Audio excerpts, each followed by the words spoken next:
Hello दोस्तों, नमस्कार। आज की कहानी है गरीब होना गुनाह है क्या। एक 5-6 साल का मासूम सा बच्चा अपनी छोटी बहन को लेकर गुरुद्वारे के एक तरफ कोने में बैठा हाथ जोड़कर भगवान से न जाने क्या मांग रहा था और मन ही मन सोच रहा था कि गरीब होना गुनाह है क्या। कपड़े में मैल लगा हुआ था मगर नीयत साफ है। उसके नन्हे नन्हे से गाल आंसुओं से भीग चुके थे। बहुत लोग उसकी तरफ आकर्षित थे और वह बिल्कुल अनजान अपने भगवान से बातों में लगा हुआ था। जैसे ही वह उठा, एक अजनबी ने बढ़ के उसका नन्हा सा हाथ पकड़ा और पूछा, क्या मांगा भगवान से। उसने कहा, मेरे पापा मर गए हैं, उनके लिए स्वर्ग मांगा। मेरी माँ रोती रहती है, उनके लिए सब्र मांगा। और मेरी बहन माँ से कपड़े सामान मांगती है, उसके लिए पैसे मांगे। तुम स्कूल जाते हो? अजनबी का सवाल स्वाभाविक सा सवाल था। हाँ, जाता हूँ, उसने कहा। किस क्लास में पढ़ते हो? अजनबी ने पूछा। नहीं अंकल, पढ़ने नहीं जाता। माँ चने बना देती है, वह स्कूल के बच्चों को बेचता हूँ। बहुत सारे बच्चे मुझसे चने खरीदते हैं, हमारा यही काम धंधा है। बच्चे का एक एक शब्द मेरी रूह में उतर रहा था। तुम्हारा कोई रिश्तेदार है? न चाहते हुए भी अजनबी बच्चे से पूछ बैठा। पता नहीं, माँ कहती है गरीब का कोई रिश्तेदार नहीं होता। माँ झूठ नहीं बोलती, पर अंकल मुझे लगता है मेरी माँ कभी कभी झूठ बोलती है। जब हम खाना खाते हैं हमें देखती रहती है। जब कहता हूँ माँ तुम भी खाओ तो कहती है मैंने खा लिया था।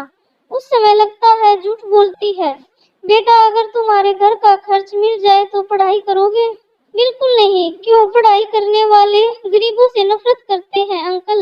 हमें किसी पढ़े हुए ने कभी नहीं पूछा, पास से गुजर जाते हैं।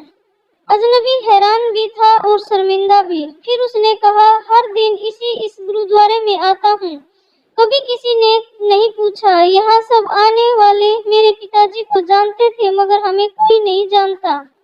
बच्चा जोर जोर से रोने लगा। अंकल, जब बाप मर जाता है तो सब अजनबी क्यों हो जाते हैं?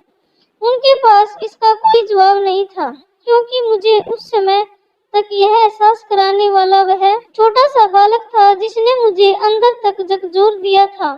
और मैंने मन में केवल एक ही प्रश्न बार बार उठ रहा था कि सच में गरीब होना गुनाह है क्या। आज एक मासूम ने मुझे जीवन का बहुत बड़ा सबक दे दिया था।